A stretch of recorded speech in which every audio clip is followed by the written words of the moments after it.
I'm going to make a third road. What? Sorry. Just to prove the point. To prove the point. Let's go start here. We're going to call it Manzanita. I don't know if that exists in Bend anywhere. Maybe it does. Manzanita does this. Okay?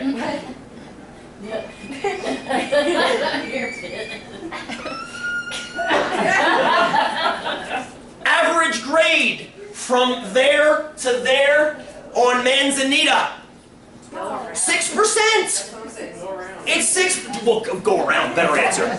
You start here, you end up there. Average grade does that. You started there and ended up there.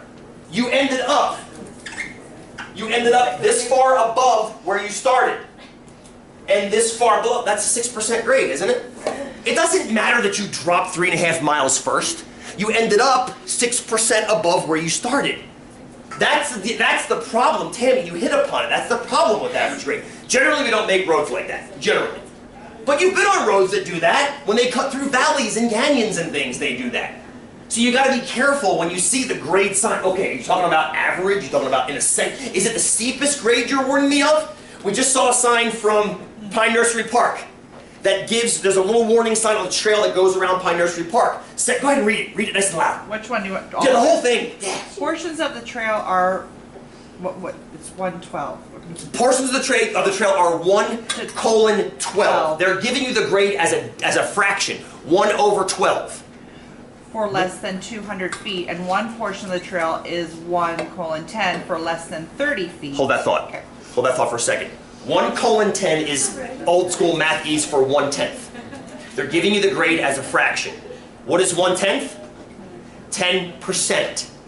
What is 1/12? Careful. It's like 8%.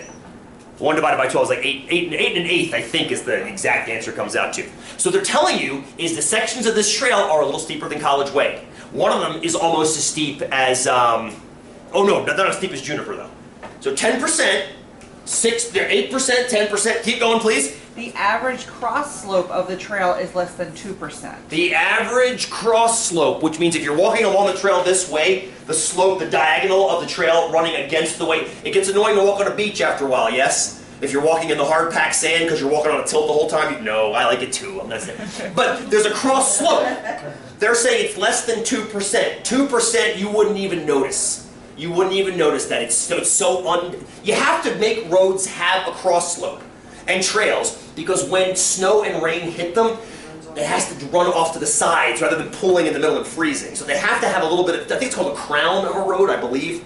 There has to be a tilt there. It's usually the code. This trail has less than 2%. Good. Any more? Portions of the trail have cross slopes of up to 1:33. Up to 1:33.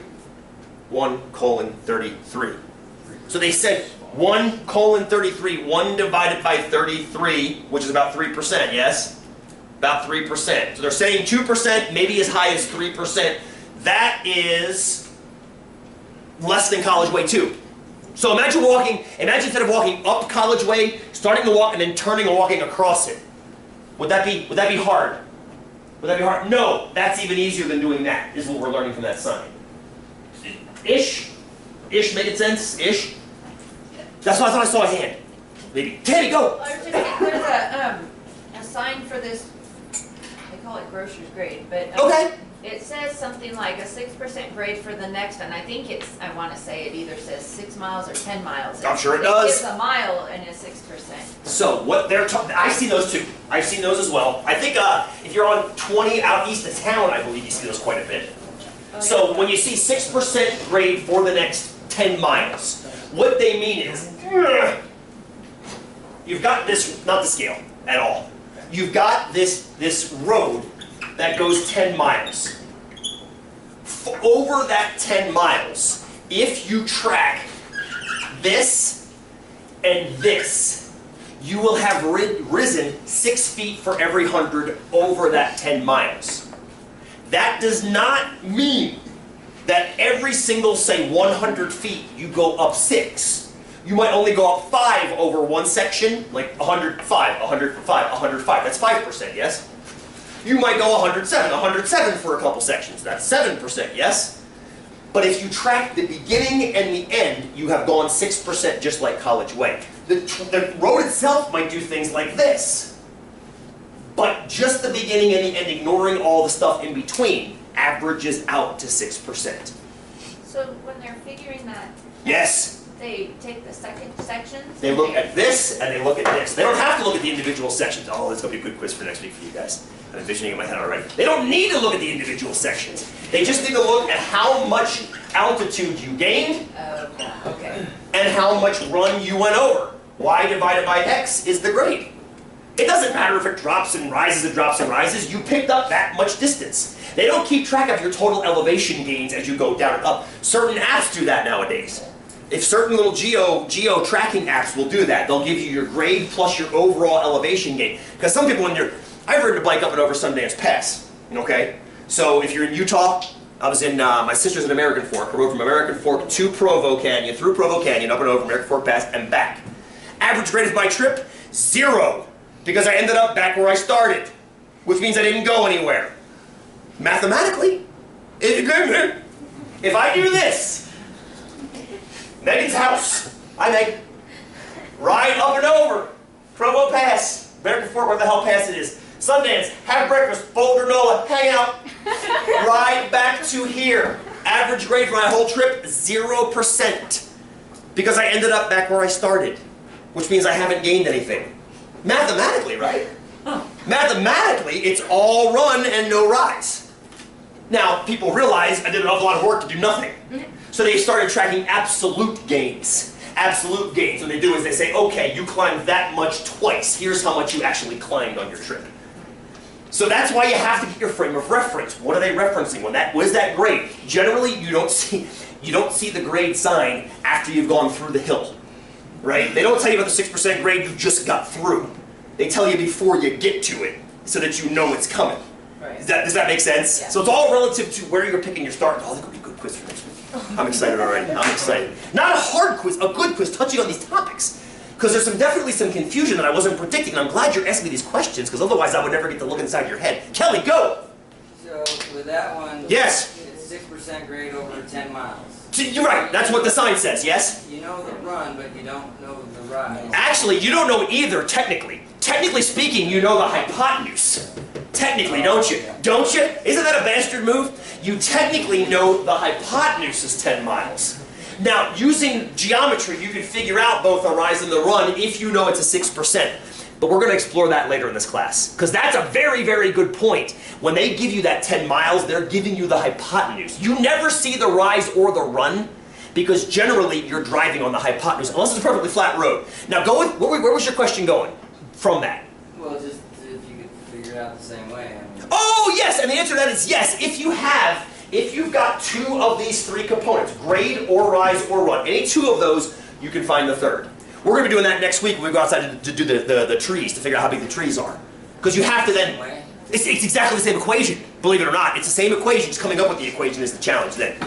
Cool, good question. I thought I saw you.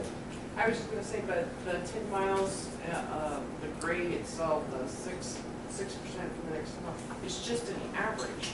That's exactly correct. But Kelly's question is, shouldn't this 10 be here? It's when they're talking about you're driving 10 miles. You don't drive the runs. You drive the hypotenuses. So we'll deal with that. Don't worry about that right now. We'll deal with that in about a week or 2. I promise we'll deal with that, because it's important to deal with that. Because of the reality of what we see on the signs and what's implied on the sign. What? Why are they posting these signs? Oh, because they don't want you to go careening down these hills. Basically, when you see a 6%, it doesn't seem it, but then physics kicks in. Okay. Physics, when you have an 8-ton vehicle that loses its brakes, it doesn't take very long to reach maximum velocity going down these hills. Alright. Yeah, it doesn't. Imagine, have you ever seen a rock rolling down a mountainside? Okay, I was on Broken Top last summer with a bunch of friends, first time they'd ever climbed Broken Top. And there was a dude up on the, anyone ever climbed Broken Top before? It's a beautiful climb. The Northwest Ridge there from South Sister. Oh, stunning, stunning ridge. If you're into, if you like hiking, a little teeny bit of climbing, it's a wonderful, wonderful day hike. Get a guide, don't go by yourselves. We're hiking up there on the ridge, up on this ridge line, and there's a dude about a half mile ahead trundling boulders off the side. He's like, woohoo! You see it all the time, and it scares the piss out of me. Because every year someone dies that are climbing below that.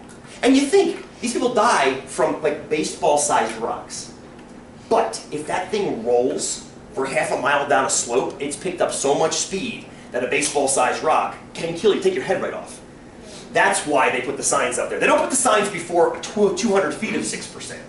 But 5 miles of 6%, there's an exponential. We'll deal with that with exponential modeling. We're going to model this very thing. That's perfect. That's perfect. We're actually going to model it with my bike on College Way in about 3 weeks. So we'll get to all of it. The idea is it's the distance that matters. The tilt's not that much, but the distance is killer because you reach max velocity essentially. Good? Good. Good questions. Let's keep going. Just to take a look at this again. Okay, so that's Juniper. Here we're leaving Bend now. This is called a switchback, some of which you've seen. We spoke earlier of Misery Ridge. There are plenty of switchbacks on. Why do they put switchbacks on roads? I'm sorry, I heard all of that, but none of that at the same time. Slow people down. Why? Oh, good. Why would it slow them down? Actually, some people take them at speed. Kind of interesting, actually. So take them, if they have really good tires, they can take them at relatively good speed. To make. Doesn't it reduce momentum off of your grade? Assuming no brakes, yeah, it totally would. It would have to by that same tell me your name again. Carrie, that's right, Carrie, the same point Carrie's had. But why, like on a trail, why put a switchback in? Here's another example. Suppose I was in France, which I believe is where this is, and why not just build a road right here? Why not? It's too steep of a slope to be safe. What's the slope of the switchback, do you think? If you had to guess a grade on that switchback, what do you think it would be? It's hard looking vertically down at it, I know. But if you had to guess, based on your knowledge of switchbacks that you've seen in your lives, 6%? 6%? Good. It's a smidge more. This is Galabert Pass, 7.1%, which is just a smidge above College Way. This is the Tour de France. This is the Peloton. I'm sure that 3/4 of them are on EPO and doping right now. So this is extraordinarily steep, 7.1%. But when you think of College Way, you're like, I can ride my bike up College Way. And you could. But they do it for 20 miles, which I'm assuming is why they use CPO. You can do it too, it's not as fast as they can. So that's the idea. If you built it straight up the side of the hill, it would be like 22%. Well, here, this is a good view. This is Alpe d'Huez, which is one of the classic climbs in Tour de France. Looking straight across at the switchback. Can you see now why they don't build the roads right up the hills? Now, they do in Hawaii. If you've been to Hawaii, they do it there. They build trails this way too. I've fallen off of trails in Hawaii and gone 50, 60 feet rolling downhill. That's my favorite pair of sunglasses there. Rolling down a hill like this. Same people, not that Hawaiians are insane, but same people build switchbacks onto trails because it cuts the grade down. What's the grade there? 3. Just about 8. Just about 8. Which is just about a 3 or 4 degree angle, right? About a 4 degree angle-ish. What would this grade be? I don't know, 80%, something like that. Something insane. 10 times as much. Please! Well, which one's the 8% centrifuge? Because the grade that you Average. If you started here and went down to here and straightened that out into a straight line. Forget the curve is there. Okay. So, average grade. Here we go. You ready? Average grade. Start here, stop there. How much distance did it take? Did you drop? And how much run did you take to get there? Forget that there's a switchback there. Straighten this out. I'll bring it out here. That's it. It doesn't matter that it has a switchback. What matters is that it's basically a straight line down. Fair? Yes. Mackenzie Pass is full of these. Mackenzie Pass, Mackenzie Pass, I think it's, up and over 242. Beautiful, bad on the backside, full of switchbacks. Beautiful, beautiful. All right. Name the town. San Francisco. San Francisco, I don't know what road this is. I took this picture from the side because I was like, I can't not. Approximate the grade. And I love the fact that you can actually almost do it, can't you? Approximate the grade of this road. 45. 12%. Oh, it's not that bad, is it? 20. Hike! 45. Just flying out. Approximate the grade, friends. Good, Kelly's going like this. This was kind of fun. You see how they built these into the side of the roads? There's the rise. Ready? Ready with me? Here we go.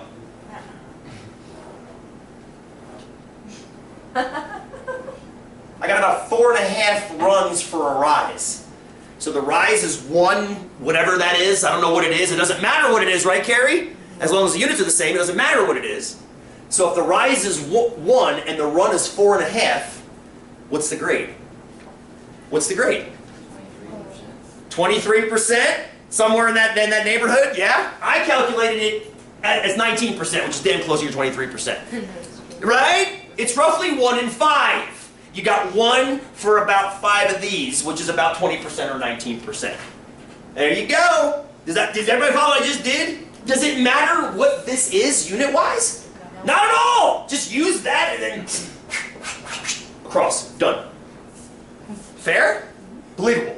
Believable is more important than fair. Whether it's not or it's fair, it's what it is. Believable is important to me. Cool? Good. Let's stay in San Fran for a while. Recognize this one? That's a famous one. That is a famous one. Is it Filbert? I forget now. Lombard. Lombard! 28.7%. 28.7%. Have you ever walked down Lombard? It feels like your knees are going to give out. Not the steepest, though. Not the steepest. This one is the steepest road in San Francisco, and I forget what it's called. Seattle. This is the steepest road in San Francisco. Seattle's got its own set of issues. I walked down Queen Anne's Hill a couple weeks ago. I'm like, who the hell builds these roads? Not to mention the fact that there are 312-degree turns to get. The GPS is like, take a hard right. They mean double back on yourself. Hard right, my ass. What road is this? I forget. Filbert. That one's Filbert. 31.3. I don't know if you can see it. The sidewalk has little risers built into it, so your feet have something to push against while you're walking on it. Oh my god. Yeah, isn't that cool? 31.3% means for every 3 feet you go up, you go 10, which doesn't seem all that bad until you try to walk the damn thing. And people ride fixed gear bicycles in this town. I'm sure they all have knee operations by the time they're 25 years old. I can't imagine riding some of this on a fixed gear. Whew, insane. But that's not as bad as it gets. This is no longer San Francisco. It's no longer America for that reason. For that matter. This is the wonderful country of New Zealand. Of course it is. They have to build roads like this. Approximate, first of all, this guy's terrible. Look at that, he's terrifying. I don't know if my brain's gonna hold, Chad, take the picture. Approximate the grade. Yeah, try it. It's a little tricky. You maybe use this triangle down here. See that little right triangle? See, look for clues in the I'm getting a great idea of these quizzes next week. Yeah, find some grade pictures and have you calculate the grades based on them. So use that triangle right there as a kind of a right triangle. It's almost perfectly. There's a bit of a problem when you take these pictures because if you take the pictures above and look down, you're distorting the triangles. So if you take it from as close to the side as you can, you're getting a perfect vantage point. So what do you want to call it? Want to call this 1? Let's do this. We'll use this on Monday, I guess.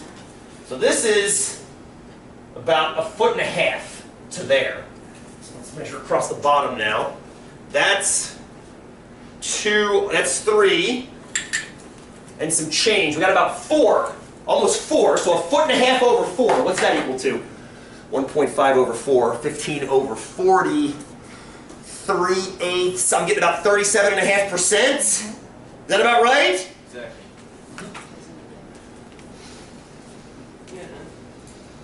Who the hell builds roads like this? Kiwis, apparently. There's a great story about this road. It's called Dunedin Street. Or Baldwin Street. It's in Dunedin. Let me see if I can find a picture of it real quick. There's a great Baldwin Street, Dunedin. Yeah, here's a great one too. This is taken to the roads level. Oh, see, now that's just messed up. It is! But just turn your head like this. And make the house level and the road's tilted correctly. You see, like, half the class turns their head. I love that. It's just so adorable. Turn your head! Okay. So this is just, it is messed up. I'm not saying it's not. Here, let me find it. Hang on. How does your furniture be situated? Well, you build the houses flat. I hope! You build the houses flat. Honey, the marbles. So here's a look looking up at it. Right? Now, what I want to find the picture though. It doesn't. There it is. So it does a juniper. That's not very good. There it is. Focus. It does the Juniper Street thing where it comes in, and then ramps up. That looks like a brick wall. And you know what? Good Lord, 35% grade is a brick wall. There's a story of a dude that rode his bike up this. I think it was a postal carrier. He was like, I'm gonna ride my bike at work to get some exercise. He tried to ride up this, and this is testimony to how strong this guy's legs were. Started up this road, his back hub exploded from the torque. So his legs were so strong, or his bike was so crappy, that he exploded his rear hub from the torque of trying to crank up this. Incredible, huh? Absolutely incredible. People are walking like this. They're diagonally, they're doing this to get up it? Yeah. Oh my God, it looks like it's wet too. Well, look at them. They're all. I'm looking at them. Good Lord. But you know what? That's not as bad as it gets. That's not as bad as it gets. Really?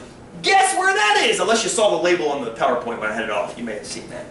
We're back in America now, FYI. We're back in America. Take a guess at the state. Colorado. Nope. Kansas. Nope. Nope. Pennsylvania. Pennsylvania. It is Pennsylvania. It is Pennsylvania. Yes.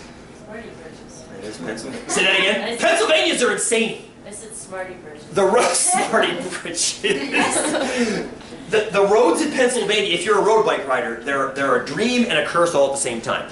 When you ride roads around Bend, they tend to make the roads either contour in the low points or kind of ride around mountains. Not in Pennsylvania, they ride right up and over things like this. And they're beautiful. You get these beautiful downhills followed by these steep climbs, these drops, these climbs. Beautiful road riding. This is in Pittsburgh, Pennsylvania, Canton Avenue at 37% grade. It's the steepest road I can find. The best part, they have a cyclocross race up it every year. Here's a dude, look at his face. Imagine what his quads feel like. Climbing, it's cobblestones too for that matter. It's cobblestones. This guy has no shoes. Why no shoes? A, his bike probably broke. Two, chances are trying to run with bike shoes with those cleats, you just fall right on your face. Incredible, 37% grade. And when you're in Pennsylvania, there are quite a few of these little sections. You're riding on the normal road down here, which is usually about 12 or 13% anyway in Pennsylvania. And you look up and you see this brick wall rising away from you, which somebody decided, Mr. or Mrs. Canton, decided was a good idea. Let's put our house up there. Okay, have a good time shoveling that thing. But, of course, you can build a driveway too. You can build a driveway. This is in Florida somewhere.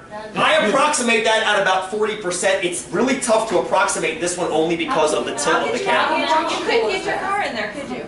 Well, That'd be really dangerous to back. depends on your You have to clearance. have a really high. Depends on your clearance, right? Because I would imagine if you were driving this guy, which is why it's parked down here, you'd come down the driveway and then you'd be sitting your bumper, and your front tires are off the ground at that point. So I imagine if you do like a Humvee or something. There's- Car. There's a hill in Tehachapi in California, and they call it Gravity Hill because you really look like you're driving uphill, Ah, but you're actually Oh, going downhill, so you don't interesting. even have to put your foot on the the gas. perception and is that still you're going. Yeah. Interesting, very interesting. There's a steeper road, not than this. This is insane. It's not quite that steep in Bend called Iowa. I'm thinking I might use this on your quiz next week. I might sneak out between now and Friday to get the data. Anybody ever been on Iowa? It's on Aubrey Butte. And it's really close to us right now, actually. Yes. Very close to us. It's about maybe a quarter mile. If you go to the top of Aubrey Butte, where the dorm is, which is really close to us too, right? It's right up the hill a little bit. Up and over the top of Butte, Iowa Street starts, I believe, at, I'll have to look it up on a map. I think it starts at Flagline and drops down all the way and intersects 12th or 9th. There's a section that's close to cars. There's a sign across, a big do not cross sign across it because it's so steep. I've ridden my bike up before. There are very few roads in this town that make me want to vomit.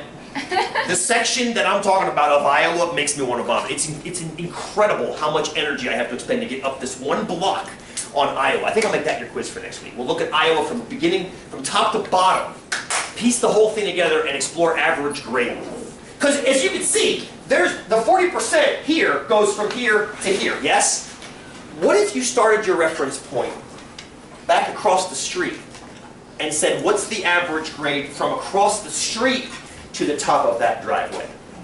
Would that be more or less than 40%? Clearly less, yes? Could you calculate that grade if you had proper measurements? Of course you could, because if this is 40%, that means it rises, say, 40 feet for 100 feet, correct? If we pull this reference point back to across the street, yes? With me so far? We still know it's rising 40 feet. but now the run has changed. So we have to figure out what that run was in order to know the percent grade. This is answering your question again, which was a great question earlier. If we knew the rise and the run, we could then figure out the percent grade. If we knew what the percent grade was, and we knew this was 40 feet, could we then figure out the run? Yeah, you see, if you have the grade equation, if you know two pieces, you can find the third. Yeah, this quiz coming together in my head pretty nicely. Yeah, I think we'll do like a solving of each, like where are the holes? What's missing each of the three ways? This is good. This is good. Day took a different turn, I apologize. I wasn't planning on it going this way, but this is good that it did.